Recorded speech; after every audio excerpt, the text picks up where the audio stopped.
See, I think we are live. This is wonderful. So it's good to be back. Welcome back, everyone. Thank you for joining us for today's Law Physics webinar. My name is Alejandro, and I'm going to be your host. Today, we are presenting a dictionary to test general relativity with gravitational waves from observations to theory by Suvendu Giri. Suvendu has, in my opinion, quite an interesting academic background, and this was something I was just mentioning to the law physics coordinators. So if people in the audience want to know about his very interesting academic path, I encourage everyone to go and listen to an interview he recorded for the Postdoc Path podcast, and you can find that on Apple or Spotify. But just to talk about the physics background he has, he obtained his PhD in theoretical physics at Uppsala University. Then he went to Milan Biococa for a postdoc, and then he obtained a Swedish Research Council grant that allowed him to go for a year to Princeton, then a year to Perimeter, and now he's back at Uppsala University. Suvendu's research focuses on studying compact objects from quantum gravity and their relevance for astrophysical observations. And today he will talk about, he will give us a glance at one of his latest works related to these topics. Remember, you can ask questions over email or through our YouTube channel, and then the questions will be read at the end of the talk. So without further ado, we will turn the time over to Suvendu. Thanks for joining us, and thank you, Suvendu, for being here. Thank you very much for that super nice and kind introduction. I hope I can do justice to half of what you said. Okay, you see my screen now? Perfect. Thank you. Okay. Yes, all right. So yes, as Alejandro mentioned, I'm going to talk about our latest work, which is in the direction of testing gravity using gravitational waves. So roughly my research has focused, like Alejandro said, on testing compact objects, but also the overarching theme for my research, I would say, is testing gravity from both sides. From theory, what can you write down? What kind of theories make sense? And then from the observations, how do you test them once you have written down the theory? So this is the context in which I'm going to be talking today. All right, so before going to go beyond GR, let us take a minute to celebrate GR. So GR, as you all know, is one of the most well-tested theories that we have to date, starting all the way back from Einstein, when the perihelion precession of Mercury was one of his motivations to write down such a theory and to test it. So this turned out to be extremely good. Then after that, in 1919, Eddington's famous solar eclipse experiment, where he went on top of this big mountain and then checked that Einstein's theory. So Einstein's theory predicts that photons get lensed, light gets bent. So a star which is normally not visible because the sun blocks it is now going to be visible because the sun is blocked by the moon, and then you can see things beyond it. So that's how people proved it. In fact, a funny anecdote is when there was this press conference going on in the UK about how Einstein felt about this prediction, his prediction being tested, and what would have happened if his prediction turned out to be false. Einstein said, apparently, "I would feel sorry for the good Lord, the theory is correct." So clearly, he was very, very confident that GR is correct. Nothing can go wrong. Continuing in that spirit, the Hulse-Taylor binary pulsar, the famous one in the 70s, which got these two gentlemen a Nobel Prize, again confirmed GR to very high precision. But all of these are weak field tests, as in they are done in regimes where gravity is weak, things are far away from each other, etc. So people were wondering for a while, what happens if you test it in the strong field regime? Do things still work? So strong field meaning where the gravitational potential is stronger. You have things like black holes. You are looking at things in that vicinity. So thankfully, almost to the day 10 years ago, this was tested. So there are these famous gravitational wave experiments, which you have all heard of by now. And this is the 10th year, so a lot of celebration is happening all over the world. So please participate whenever you can. So this also confirmed that Einstein's gravity has been tested to a very, very high precision. But of course, there are error bars. So we are fairly confident that Einstein's gravity is true in the weak field regime for sure, and also probably in the strong field regime. And then the question is, how far can you test this thing? And why would you even think of going beyond Einstein's theory? Another anecdote is when Clifford Will was a postdoc in Chicago, Chandrasekhar was also there, and Clifford Will was focusing on testing gravity and so on. So Chandrasekhar apparently was kind of mad at him and always used to tell him, "Why do you waste your time doing these things? We know GR is correct." Right? So all of this is a motivation to say, yeah, sure, GR is correct. We know it's very, very good. But then the point is there a reason to think that GR might be in trouble? And from my perspective, there are two strong reasons to even consider this question. Firstly, are solutions called black holes in string theory, which have singularities in their interior. They can have closed time-like curves. They can have other pathologies. They can have Cauchy horizons, etc. So if you write down a theory, which then gives you a solution, where the theory is not valid at the solution, then you kind of start to wonder what is going on. Can you do better? Maybe it signals that as you go to small enough distances or high enough energies, the theory has to be subsumed by something better. Right. So in this context, people have usually used the word quantum gravity loosely to refer to things of this nature, which is a theory which is going to be GR when you come to low energies. But as you go to high enough energies, the theory is going to be different. So it's essentially going to correct GR in one way or another. And the question is, what are these corrections? How do they look like? What are the effects, etc.? So given these motivations, I would say it does make sense to consider things beyond GR if eventually GR is an effective theory. And the question is, what lies beyond and how do we find out? So just to give a picturesque way of understanding, what does beyond GR even mean? So Einstein's theory is a theory of curvature. So unlike Newton's theory where gravity is a force, Einstein's theory says, no, there's no force, it's just space-time curvature. So if you now think of the simplest curvature you can write down, like a sheet of paper, versus you make it more complicated by curving the sheet or by making it more wavy. So you're essentially increasing complexity in the curvature of your space-time. And this means that you are introducing more structure to your space-time. And the question is, what happens when you keep introducing this more structure? How does the fundamental nature of the theory change? So if one of the pictures that people in gravity like to use for gravity is an apple. It's everywhere. An apple is always gravity. So in that context, the question is it an apple or is it like a raisin, right? Which looks kind of smooth from far away, but when you go close, the skin is actually wrinkled. It has more complicated curvature. So that's the kind of idea that I'm trying to kind of ask. So GR uses the simplest kind of curvature, the Ricci scalar. What happens when nature pushes harder, when you go to higher energies? What's going to happen? Okay, to answer this, you need to test gravity, obviously. But then gravity is also the weakest force in nature. So that makes it very, very hard to test in a lab. But luckily, because we live in this golden era of gravitational wave astronomy and also electromagnetic observations, so gravitational waves are nature's way of telling us what is happening close to these mysterious objects. So this is nature's lab. And the point is, if we can be smart enough to understand and draw conclusions from what is happening in this nature's lab, then we don't have to design an experiment in the lab. We could just point our detectors to events, and then we can learn from them. So this is kind of the general motivation, the direction in which I'm trying to go today. All right. So given that we are hopefully motivated enough to at least consider going beyond GR, then the question is, okay, what kind of things are we talking about? What is beyond GR? All right. So then let's say, by the way, do you see my pointer? Yes, okay, thank you. So when I say beyond GR, you can have many different kinds of effects beyond GR. One thing I alluded to is higher order curvature. So instead of just having the Ricci scalar, which is what you have in Einstein GR, you can have, let's say, why just have the Ricci? You can have Riemann, many Riemann tensors contracted in a certain way. You could have 3 of them. You could have P of them. You could have derivatives of them. You could have general functions of them. You can go wild. You can write things. All of these are consistent with the symmetries of the Lagrangian, so you are allowed to write them.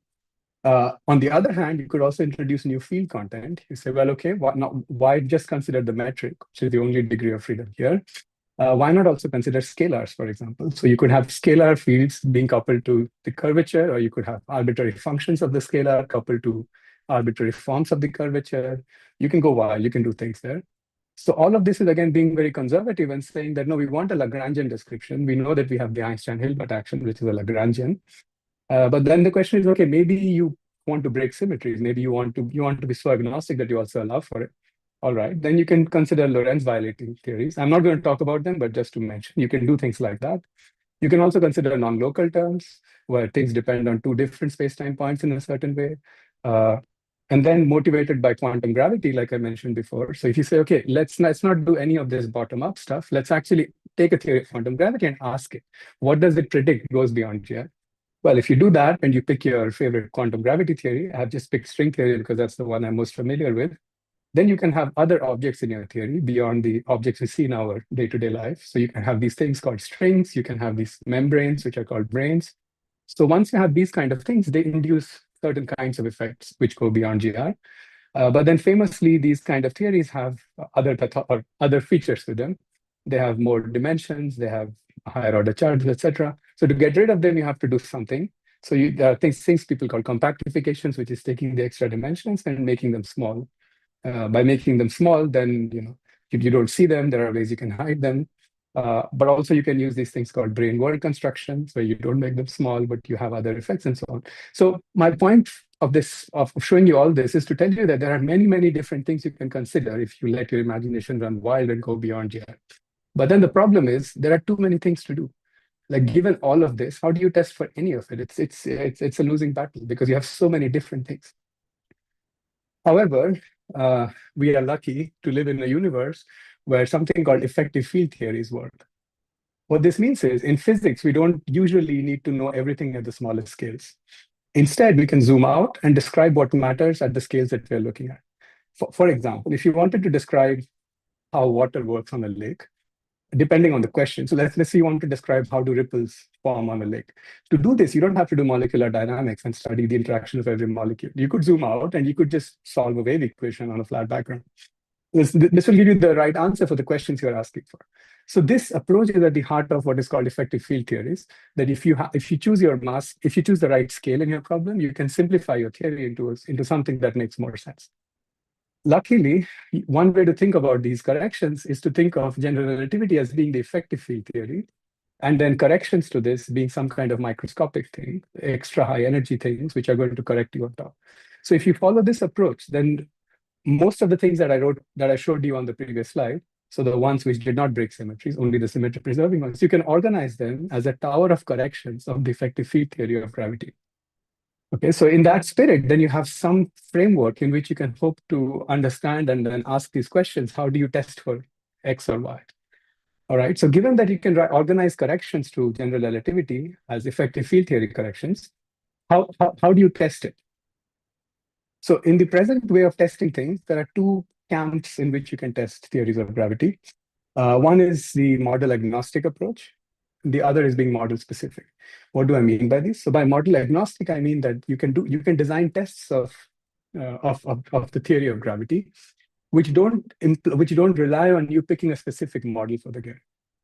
So a typical way to do this would be you look at your data, so your gravitational wave data from detectors like LIGO, for example, and then you look at this data and you compare it to your predictions, your calculation from general relativity, and you subtract them. If these match exactly, the subtraction is zero, there's no residual, then you say, okay, I've tested general relativity to a high precision, I'm happy. But let's imagine that they don't match. There is some deviation. How do you make sense of this? So in this model agnostic way, what you do is you essentially put a few knobs. And then you tune these knobs. So changing each of these knobs is going to change your waveform a little bit. You tune these knobs such that your data matches what you're seeing. And then you read off, okay, I have a waveform which is different in this and this way, and this is the difference. So this is the way to parameterize your difference. It doesn't really tell you why the difference is there in the first place. So there are different frameworks to do this. For example, there is the post-PPE framework, a parameterized post-Einsteinian framework, which essentially takes the waveforms and then adds different post-Newtonian coefficients. I'll explain what they are in a second. You also have parameterized post-Newtonian framework, where you add these things to the metric. You can have consistency tests, where you try to match parameters of your model during the inspiral phase and during the merger. So I'll explain these in a second, but just for some perspective, this is the whole point of doing a model agnostic test. It is extremely good at finding deviations, but if you find a deviation, then this tells you nothing about what kind of theory gives you such a deviation. Okay. On the other extreme, you have model-specific tests, where you pick your favorite theory. You can pick either this one or this one or this one. You pick whatever you like. Work with that specific theory to compute a waveform, like a gravitational waveform from a merger of binary black holes, for example. And then you find your waveform and you compare it to data. If it matches, you're good. You found the theory that nature has chosen. More often than not, it will not match. And the reason is there are, in principle, infinite of these theories. So you have to be extremely lucky to pick the right theory to do anything. So this is an uphill battle. It's a very, very hard thing to do. Moreover, it's not like you can just pick a random theory and calculate it. And the reason is not every theory is going to give you a well-posed set of equations that you can actually solve on a computer. It's hard to find a problem which gives you a well-posed system and then formulate it that way and solve it. So both of these approaches are very good in their own way. The left one finds you deviations, the right one explains the deviations, but then clearly there is a gap in the way things are being done. So this is where we asked ourselves these questions: can we do it better? Can we find maybe a different way of testing these things, which is dictated by data and sits in between these two classes? So it's not completely model agnostic, as in it will once you find a deviation, you will know what kind of theory it came from, but also not model specific, as in it doesn't rely on you picking that specific model. So it's not going to give you a specific theory, but it's going to give you a class of theories. And this is what I will refer to as the dictionary, which will become clear in a second why I call it the dictionary. So this is work which appeared a month ago and has now been accepted for publication. So this is work done with these wonderful collaborators. Laura Bernard, she's in Paris Observatory in France. Sorry. Louis Lerner, he's at the Perimeter Institute, and Ricardo Sturani is at IFT in Sao Paulo. So together with these collaborators, what we try to do is ask exactly this question. So let me formalize the question a little bit first. So this is just one example of what I'm doing, and I'll tell you more in more detail in a second. So let's imagine you don't have this second term, this alpha prime term, this alpha bar term. So let's imagine you just have Einstein-Hilbert as your theory of gravity. This is just general relativity. And you use this to calculate what does a gravitational wave coming from the merger of a binary black holes look like. If you do that calculation, you're going to find some answer, which I represent here as with a bar n, just means the Newtonian part. And then you say, okay, now if I didn't have this theory, but I had some other theory in nature, which is some effective field theory way of describing it. So this is something which has extra higher curvature terms. So this is Riemann to the power p. So you have many, many different parts of Riemann. If you start with such a theory, the first thing to note is every Riemann has two derivatives of the metric, right? So if you have p Riemanns, then you have 2 times p derivatives of the metric. But then this Ricci has 2 derivatives of the metric. So there's a dimension mismatch between the Ricci and p powers of Riemann, which is 2p minus 2 powers. So in order to compensate that, to make it dimensionless, you have to add some mass scale, which is usually called the new physics mass scale. So this is a mass scale which comes from whatever higher dimensional, higher derivative theory gives you this thing. So this is what I call as m lambda. Okay, so now and then you can have some dimensionless numbers, some coupling constant here, which is alpha bar. So bars are dimensionless numbers throughout the term. Okay, so then the question is, if I had such a term, if I start with this theory, and now I compute the gravitational waveform, what is going to be the effect of this term? So what you would expect is that this is going to add corrections to your GR waveform. And these corrections are going to appear as powers of the velocity, of the orbital velocity of the binary to some power. And also they are going to scale with the mass that you have input here, this new mass scale, and the mass of the binary. So essentially what is going to happen is if I give you some p here on the left-hand side, you would expect some particular relation between this number p and these numbers a and b on the right-hand side. And the question is, what is this relation? Can we write it down in full generality, right? And then the question is, okay, why only consider higher curvature? Of course, we don't just want to do this. We can also consider, for example, extra scalar fields. We can consider general scalar tensor theories. We can consider derivatives of this, of the higher curvature terms. We can have derivatives of scalar. We can have all of the above. So essentially, we can write down every possible effective field theory way of extending GR on the left-hand side. And on the right-hand side, we will have a similar structure. And the question is, can you make a map between these two? Can you write down a dictionary so that given these two things on the right-hand side, which is something an experiment is going to observe. So if data tomorrow tells me that there is this deviation from GR at this post-Newtonian order with this mass scaling, you can use this dictionary in reverse and then say, aha, this means that the kind of theory that nature has chosen for us is of this form, has so many powers of Riemann and so many powers of the scalar, etc. So this is concretely what is meant by this dictionary. And I'll explain to you in the next 30 minutes, more or less, how this was done and what is the upshot of this. So just to give a schematic of this whole thing that I just described. So the way we envision this dictionary to be used is the following. First, we collect some data in the sky. This is gravitational wave data from binary inspiral. And on the other hand, there is gravitational wave predictions from GR, which are being done to very high accuracy. You subtract them and you find a residual. This is what is done. Once you have the residual, what you want to do is to identify how it scales with the velocity, this factor that I showed you before, and how does it scale with the mass. So these are just these two factors, velocity and mass. Once you have these two numbers, then you can use our dictionary to go backward and then figure out what class of theories this came from. So this is the, let's say, one slide summary of what we have been trying to do. Okay, so let me now explain to you what is this waveform we're talking about, which phase are we looking at, and what are these post-Newtonian things. Okay, so when you have two black holes, right, which are inspiraling and then merging, you have this gravitational waveform which is being produced and which is then detected by detectors on Earth and soon, shortly enough, in space as well. So when you have such a waveform, you can kind of characterize it into many different phases. Here I've highlighted three of them, which are the most interesting for this discussion. One is the early inspiral. And so the inspiral I've broken into early and late. So by inspiral, what is meant is that the two components of your binary, the two black holes, they are far away from each other and they have just started to spiral in towards each other. So in very early phases, because they are so far away from each other, the black holes don't really, the structure of the black holes is not visible, and you can just treat them as point particles. And because they are, so the orbital velocity is very small because they're so far away from each other, you can do something called a post-Newtonian expansion, this thing that I've been going on about, which is just an expansion in the velocity, the orbital velocity of the binary in units of c, the speed of light. So if you let the system evolve over time, then you're going to get to something called the late inspiral, which is before the merger. You can still use the post-Newtonian expansion as long as this v over c is reasonable. But now, because these things have come close enough to each other, the point-particle approximation is no longer enough. You are close enough that you will start to see effects of the structure of these objects, and you use what is called a world-line effective field theory description. All right, so this is the inspiral.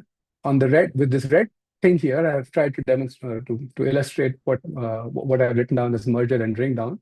So once these two things come close to each other, they're going to hit each other, they're going to merge. This is a very violent process, right? So things like no-hair theorem, etc., don't work because space-time is extremely dynamic. If you have seen such a simulation, you will see the horizon is distorted in every possible way. Crazy things are happening. So unfortunately, to describe the merger, it's very hard to use analytic methods. You have to use the full power of numerical relativity. You have to do nonlinear calculations. In this regime, of course, the full internal structure of the object is extremely useful. You can't just work in a point-particle approximation. And to handle these things, there are phenomenological models called effective one-body model, et cetera, et cetera. So most of my discussion today is going to be in this late inspiral phase, which is here. Also, another reason for the late inspiral is if you have eccentric orbits, like orbits which are not circular to begin with, but very, very elliptical. By the time the binary goes all the way from early inspiral to late inspiral before merger, usually it has lost most of its eccentricity and the orbits have become kind of circular, which is called quasi-circular. And then you can still use this prescription, which is why I'm going to focus on that. Okay, so let me give you a very brief summary of this effective field theory way of doing things, which also goes by the name of Post-Newtonian Effective Field Theory or non-relativistic GR. So the idea is the following. The picture on the left is where we are. We are sitting here on Earth, not with the telescope, but with gravitational wave detectors, but you get the point. And here you have two black holes in the somewhere in the universe, which are going around each other and then getting closer, and they will eventually merge. And these are emitting some kind of gravitational waves. So this is what I'll call the far zone. So if I were to, if I could teleport myself close to this thing, I could find myself in a near zone where the scale that I'm looking at is really the orbital separation scale of this thing. Right? And then if I looked even closely enough at just one of these objects, then I will start to see the size of this object. So these are what I call far zone, near zone, and internal zone. Now, the reason I'm showing you these three pictures is because there is something very interesting when you look at how these quantities scale. So in the internal zone, let's say it's a Schwarzschild black hole. So then the size of the object is just its Schwarzschild radius, which I call RS. In the near zone, which is the orbital, so the quantity of relevance is the orbital scale. So if you just use virial theorem, you'll figure out that the orbital radius here scales as the Schwarzschild radius divided by v squared, which is the orbital velocity. So you see, between this and this, so if you were to write a theory describing this object in the internal zone versus in the near zone, the characteristic scale of the problem is already suppressed by 1 over v squared. Now, if you go to the far zone, where the only thing of relevance to you is the wavelength of the gravitational wave, this goes as the orbital scale over v. So you see, there is a natural v over c expansion, which is separating these three zones. So, and this is the characteristic of an effective field theory. When you have found an expansion parameter that you can expand things and truncate at certain orders, you can start doing effective field theory. So in terms of the small velocity expansion, if v is very small, then the lambda gravitational wave is much, much larger than the orbital scale, is much, much larger than the internal scale, right? Okay. So given that we understand that we can do such an expansion, now the point is, okay, how do we actually do it? Well, okay, so I'll tell you how do we compute things in the near zone first. So if you want to calculate things in the near zone, which so essentially if you're sitting at this scale, all you are sensitive to here is how strongly are these two black holes attracting each other. This is the question that you're asking. Okay, in order to answer this question, you have to write down the theory, the Lagrangian that describes the system. Okay, clearly you have a bulk action, which is just the theory in the background. So I'm only showing it for GR. I'll go to beyond GR in a minute. So in general relativity, the action here like in space around this thing in the bulk is just the Einstein-Hilbert action. But then there are gauge degrees of freedom. You have to gauge fix it. And then you have these two things which are going around each other. But because they are still not, they're still far away, I can treat them as point particles plus some correction. So the gauge fixing term here, the usual choice is a harmonic gauge, which is just some contraction of the Christoffel symbol is 0. That's just a gauge choice that is convenient for the problem, which is what we do. And then when you want to describe how are these particles moving around each other in this background theory, which is GR, they are described by a point particle action, which is just a point particle moving on a geodesic, which is this. But then because they are close enough to each other that you can start to see internal structure to it, you can also describe a tidal interaction term, which is just telling you that if this object pulls on this, so the object on the right pulls on the object on the left, how does the object respond? It's exactly like tides on Earth, like the moon and the sun pull on the Earth's crust, water, etc., are loosely bound to Earth, so then they get stolen, and then we have tides, right? So it's exactly the same thing. So if you have general relativity, black holes in general relativity in 4 dimensions don't have any tidal deformation. However, when you go beyond GR or in other dimensions, then black holes do have tidal deformation. And because I'm going to go beyond GR, that's why I'm keeping this term, and this will become very important in a minute, as I'll show you. Okay, so now you have a theory which is describing to you what is happening. How do you describe this system? So once you have this theory, what you can do is you can just expand the metric around flat space, because these objects are far away from each other. That flat space is a good approximation, and you can treat the perturbation around flat space, this h mu nu, as the perturbative quantity. And using this, you can then calculate how strongly are these objects pulling each other. And one easy way to understand what you're doing is you can think of, so this h mu nu, some part of it is a graviton, which is being exchanged between these two bodies. So one way to understand it is that, okay, these objects, to pull each other, they have to exchange some particle between them, which is a graviton. So they can exchange one graviton, they can exchange two gravitons, they can exchange more gravitons, and so on. And you can organize this very neatly in this language of Feynman diagrams, which is very reminiscent of the whole quantum field theory program of doing these things. So you can organize things in this way. Essentially, what you're doing is you're calculating a sum of these things, right? And this calculation will tell you how strongly are these two objects pulling each other, like how tightly are they bound. Okay, so this is in the near zone, but like I said, we don't live in the near zone, or we haven't found black holes that are so close to us. We live in the far zone, which is here. So if you live very far away from this stuff, you don't really see the orbital scale between them and what is going on. All you see is the blob in the sky. And the blob is doing things, and it's emitting waves, and you want to see what are these waves. Okay, so if you are at that scale, then the internal structure for this is not really, it's not something you can see. What you can see is some kind of an effective stress tensor, this TAB, which is coupled to some kind of thing that you're observing, this HAB. And then the question is, how do I describe this blob in the sky? Okay, so to do that, you can just do a multipolar expansion, the same way you would do it in classical mechanics, for example. So you can expand, you can think of this as a source, and then try to describe how does it look. So if you fuzz it out, it just looks like a big blob to you. That's just the mass multipole, right? So at this scale, you're not seeing any structure to it. If you improve your resolution, you will see that no, it's not just a big blob, it's also undulating in a certain way. Then you see, okay, I can see the quadrupole, which is the next level of undulation. If you have even higher resolution, you can say, no, it's actually doing fancier things. It's undulating in more complicated ways. You can see the octupole, et cetera, et cetera. So this is a useful way of expanding, understanding a source and the shape of a source in that way. Okay, so once you have the quadrupole moment, which is this IIJ, then the waveform, the thing that you would observe on Earth, would just be given as derivatives of this quadrupole moment. And then the power of these waveforms, what you are seeing on Earth, is the amount of gravitational waves that you are seeing per unit time, per unit area, etc. These would just be given, again, by more derivatives of this term with particular combinations. Okay, so on Earth, when you observe this thing, so this waveform that I showed you, this is also going to have a phase in the waveform. And the way you figure out what this phase is by just saying, I'm losing some energy to gravitational waves, which is coming towards me, but then these two things are pulling each other. There must be energy conservation, so they must balance each other. Fine, you just equate the energy being lost to the energy that they're pulling together, and this gives you the phase. So these two things, the strain here and the phase here, are things that you'll observe on Earth. So the point is, if you can characterize the source here with its quadrupole moment accurately, then to leading order, you can find out what is the waveform and what is the phase, etc. Okay, so this is how the post-Newtonian framework roughly works for the purposes that I'm talking about today. Okay, so far all of this was in GR. So let me give you a couple of motivating examples of how it works in beyond GR, and then I'll present our main results. Okay, so the first example that I'm going to give you is the first non-trivial example where you can go beyond GR with only curvature corrections, right? So as is famously known, quadratic terms, if you write down the Gauss-Bonnet combination, this is a topologically trivial term in 4 dimensions, so this is not there in our universe. The next thing you can write down is a cubic term, meaning you have 3 Riemanns, right? So now if I ask you the question, okay, as an effective field theorist, I want to write down every possible term in a Lagrangian that can have 3 Riemanns. What is the best I can do? And you're assuming that your background when you do not have any of these things is when you have Einstein-Hilbert terms, so Ricci equals 0 is a solution to the theory.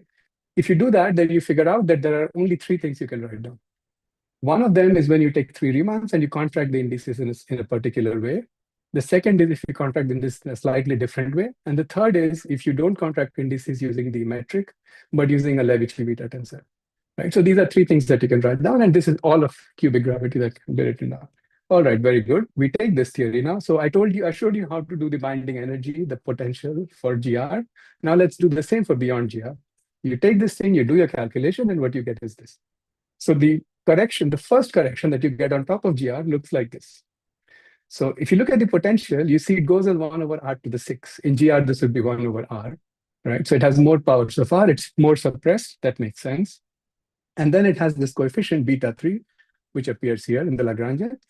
As I mentioned before, this coefficient is carrying dimensions of mass because now I have 3 Riemanns, so there are 6 derivatives, and the Ricci has 2 derivatives, so this must carry 4 mass dimensions. Okay, so let's put that back.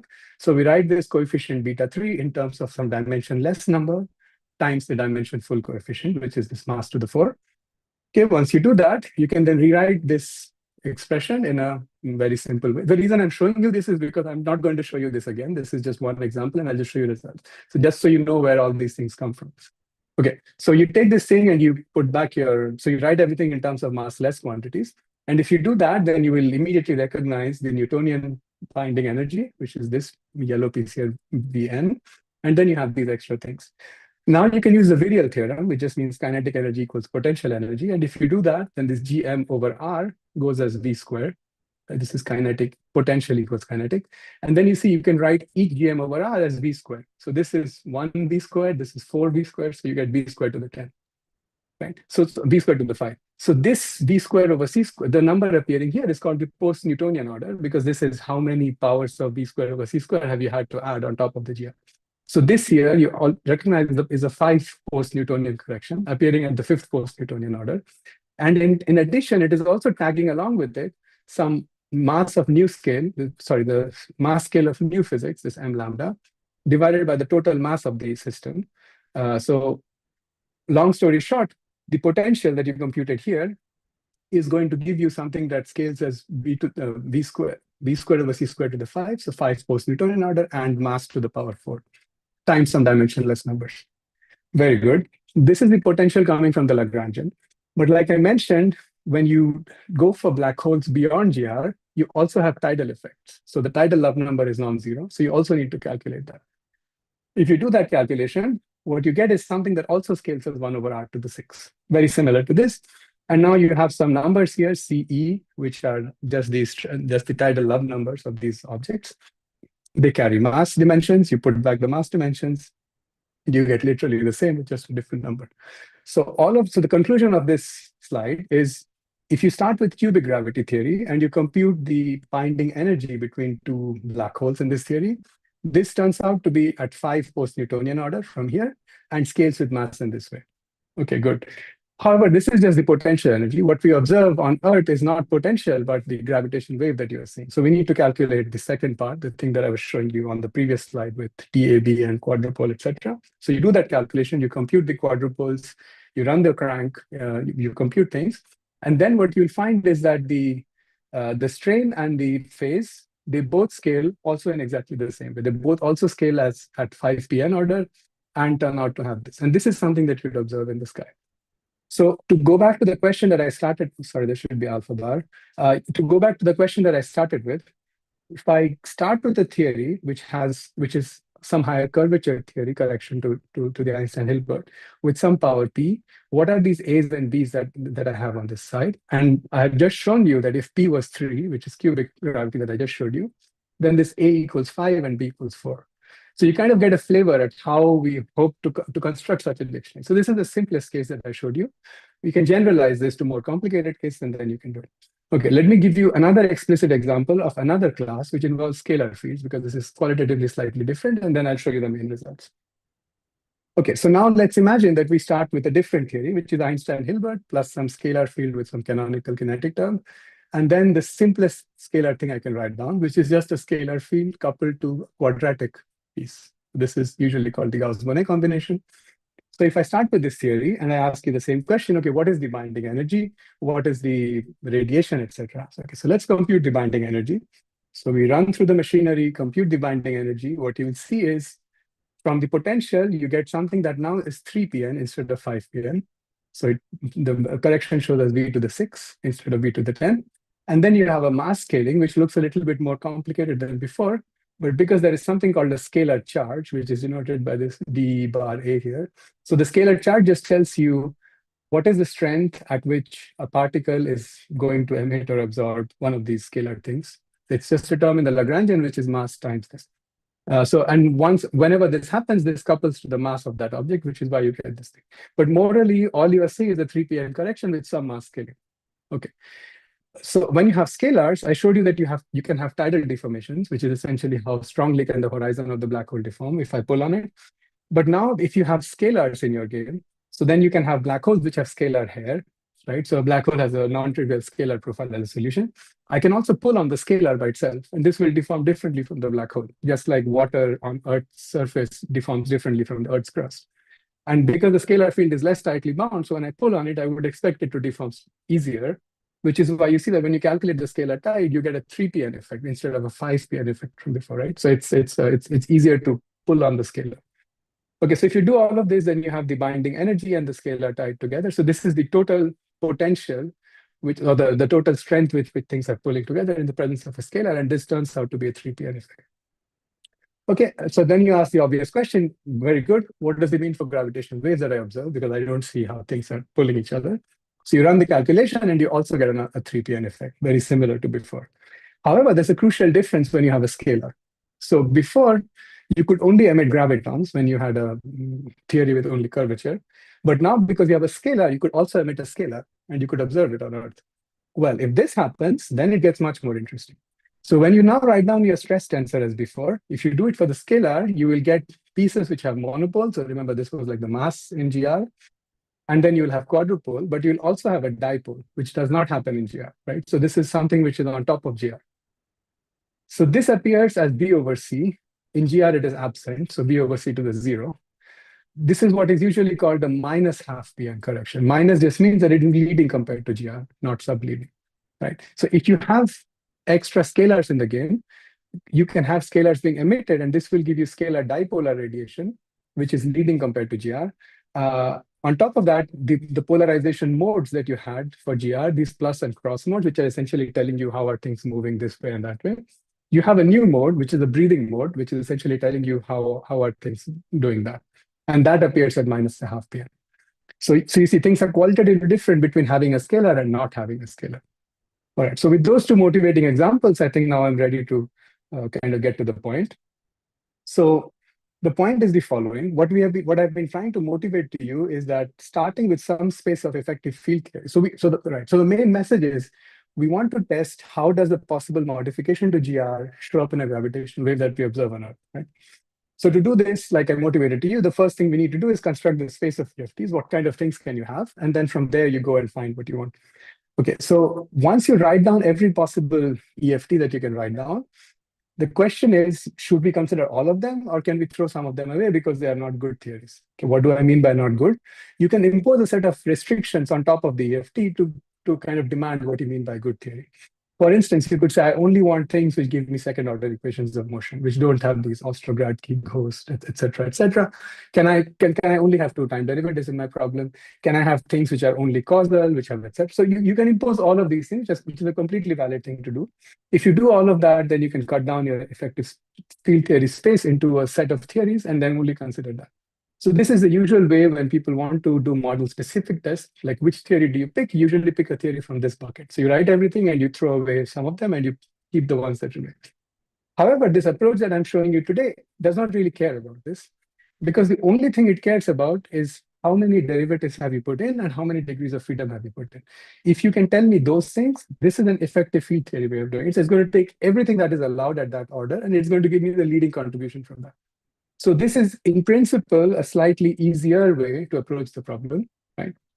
Okay, so now, given this spirit, let me categorize all the kind of effective field theories that can be written down, which is the box on the left that I showed you. Okay, so you can have things which only have higher curvature terms. You can have things which have higher curvature and then derivatives of the curvature. You can introduce a scalar field, or you can do all of the above. You can have higher derivatives of the curvature, scalars, maybe even derivative of scalar, because why not? So once you have all of this, you have kind of extinguished everything that you could have written down. And now the question is, okay, I showed you how to do it for two specific theories, for cubic gravity and for Einstein scalar Gauss-Bonnet. Can we do the same for every possible theory of each of these kinds? And if we can, then we have a dictionary. Okay, so starting with the higher curvature terms. So if you have any higher curvature term, however you contract the indices, if you have p powers of Riemann, then when you run through the calculation, you will see that the leading order post-Newtonian correction this will introduce in an inspiral is 5pn. And the reason is simple. So if you have cubic gravity, the one that I showed you, I already showed you explicitly that this is a 5pn correction.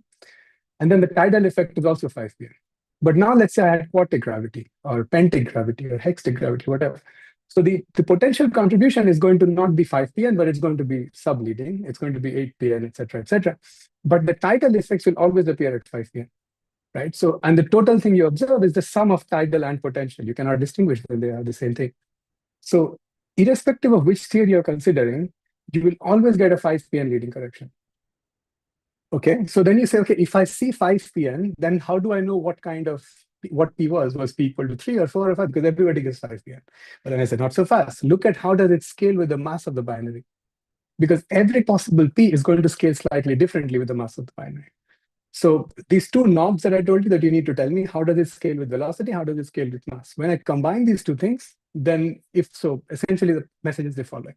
If you see something that is starting at 5pn correction and is scaling with mass in this particular way, then you can for sure tell me that there is no scalar in the game. There is no derivative of curvature in the game. You only have higher curvature terms. And given this mass scaling, I can tell you exactly what this P is. Very good. What happens if you have a derivative of a curvature, you ask? Okay, so if I put a derivative of a curvature, this is essentially going to steal some powers of Pn from this. So if n was 0, then I would go back to this, which would just be 5Pn, right? So you see here 3p minus, if n was 0, if p was 3, this would be 9 minus 4 is 5. But now if n is non-zero, this is just going to reduce the power from 5 to something else. So if, for example, if n equals 1, the potential contribution from here would be 4pn in this theory, but the tidal effect is still 5pn, right? So depending on whichever shows up first, that's the one you're going to see. If the potential is leading, let's say 4pn compared to tidal, which is 5pn, then you're going to see a 4pn contribution. But it can so happen that your n is so and p is so that you still, the potential is lower. So in any case, what you're going to see is the minimum of these two numbers. And then the mass is going to scale in this particular way, just like before. Okay, so now if you have a scalar, like I already primed you, you will expect to see something slightly weirder. So again, here I'm showing you a very specific class of scalar tensor theories, which only have one power of scalar coupled to this. For technical reasons, I can go into it later if you want, but I will not. So the two GR modes, which are the cross and plus polarization modes in the strain, they will scale at 3 p.m., like I showed you before. And then, like I mentioned before, you're going to have an extra breathing mode, which is because of the scalar. And this is a minus 1/2 p.m. effect. Okay. In all of these cases, you will have, okay, depending on which case you have, you will essentially have some mass scaling, which is going to scale with mass, also in some particular way that depends on the speed. And in addition, because you have a scalar charge, this thing that I was showing you before, you'll also introduce the lightest mass of the binary into the game. So you're going to have some dependence. And now let's go to the wild case where you put whatever you want. You put scalars, derivatives of scalars, tensor, derivative tensor, et cetera, and you run through this machinery, you will find a particular way in which the plus and cross modes scale and the breathing mode scales, right? So this is the full dictionary that I promised to show you. Okay, so now let me tell you a few words and then I'll conclude. So what is the moral of doing all of this? The point is to find what lies beyond Einstein's theory and what is a productive way to go forward. So there are two pieces of this puzzle which need to play hand in hand. One is you have to theoretically model the problem. What is this beyond Einstein theory that you care about? You first have to tell me that.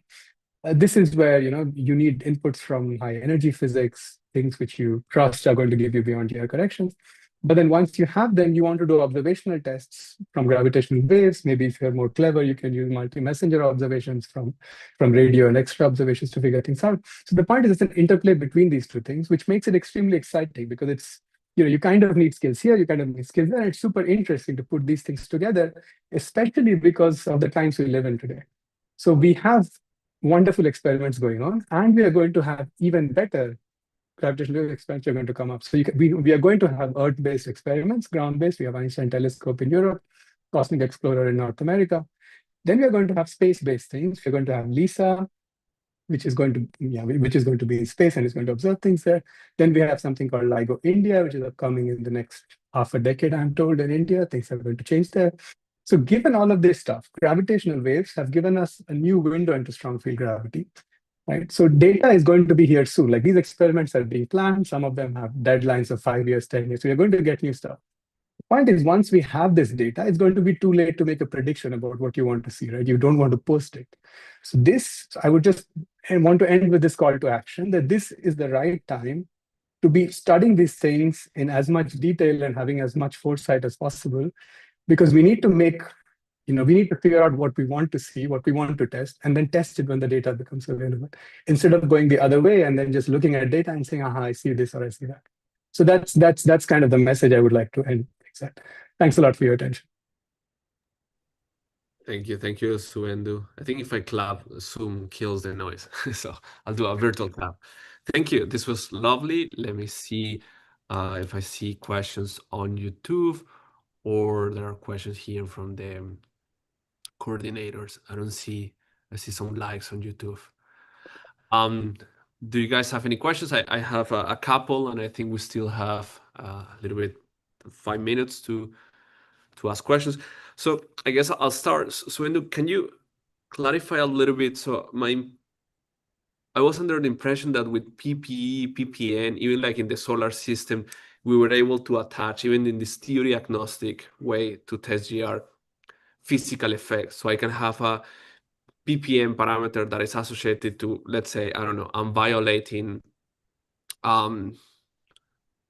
parity, and then it will go in a particular way. So I can go and check for that parameter. Likewise, in PPE, for example, at the level of the waveform, I can say this effect is happening at a particular post-Newtonian effect, and it's associated with a physical mechanism.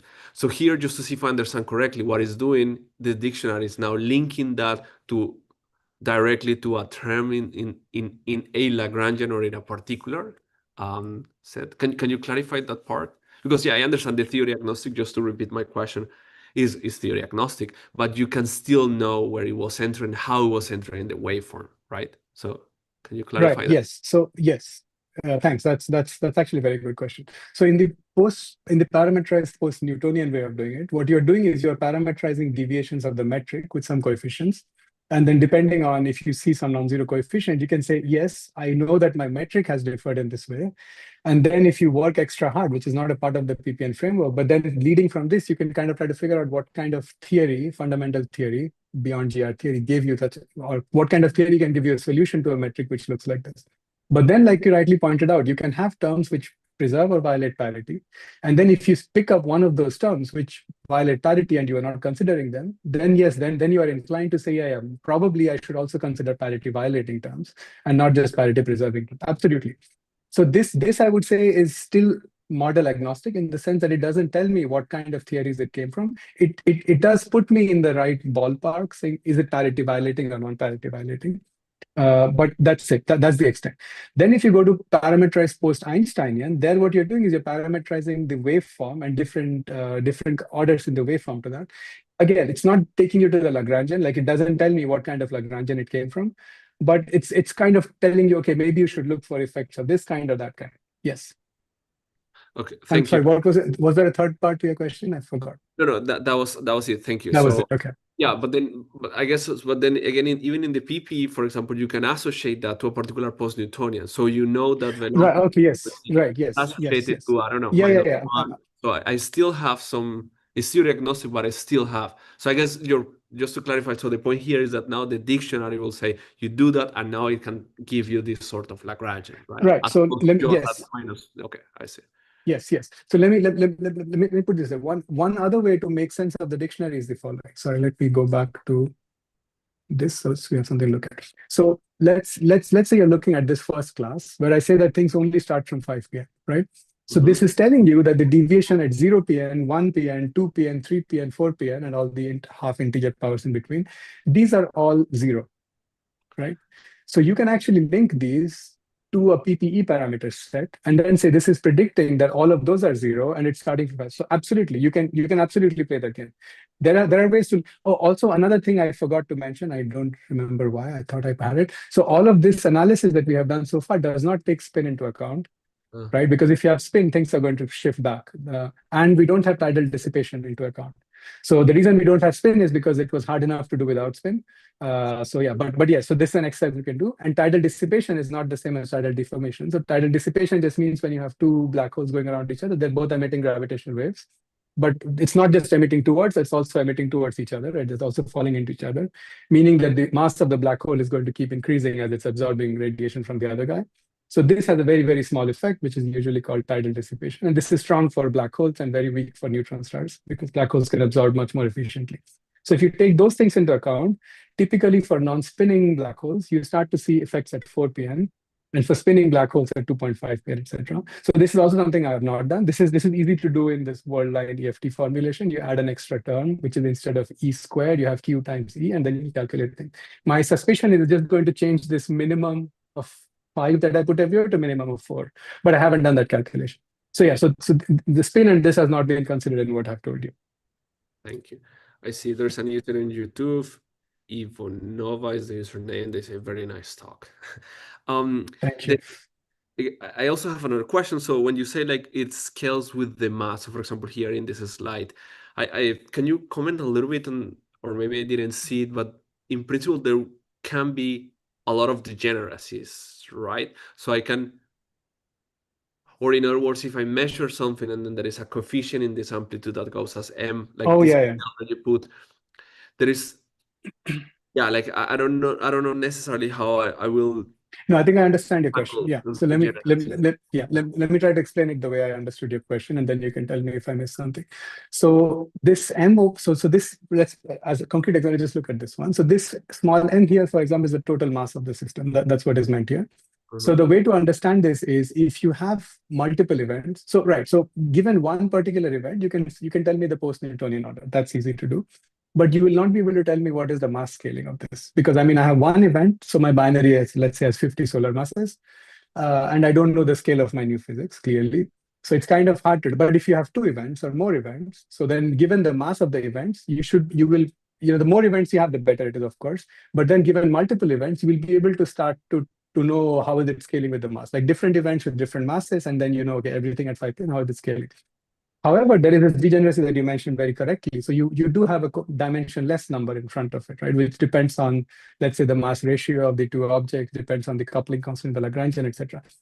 However, so these numbers, these m lambda over m, etc., these are, so these dimension full numbers are quite small let's do a back of the envelope estimate. So m lambda is the scale of new physics, right?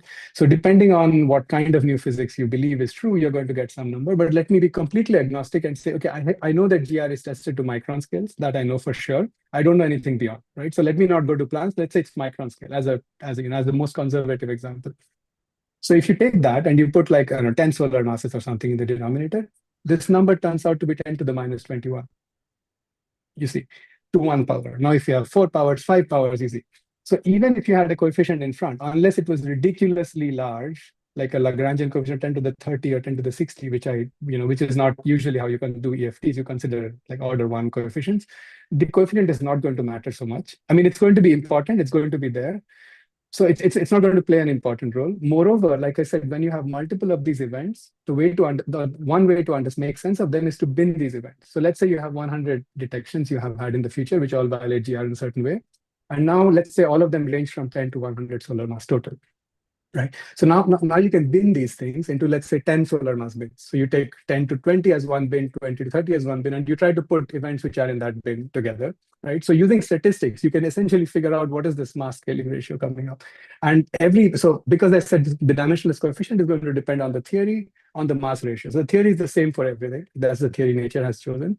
So every event has the same numbers there. The only thing that differs is the mass ratio.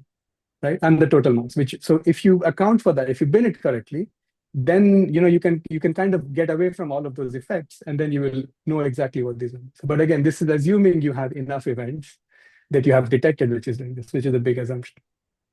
Okay, thank you. Yes, and I guess in some sense, also it's an assumption that the same theory applies to all the events. But that's a very good. That's right. That's right. Cool. Yeah, I mean, because you mentioned compact objects very early when introducing me. So the one other obvious question is what happens if you have a non-black hole object? If you have a compact object, how does it change? So we haven't done a calculation, but the conjecture is that as long as the compact object respects the same scaling symmetry in GR, meaning you can find a compact object at every mass scale, right? Like a compact object does not preferentially only form at 20 solar masses, right? I mean, I can 20, 25, 50, whatever. It can go over.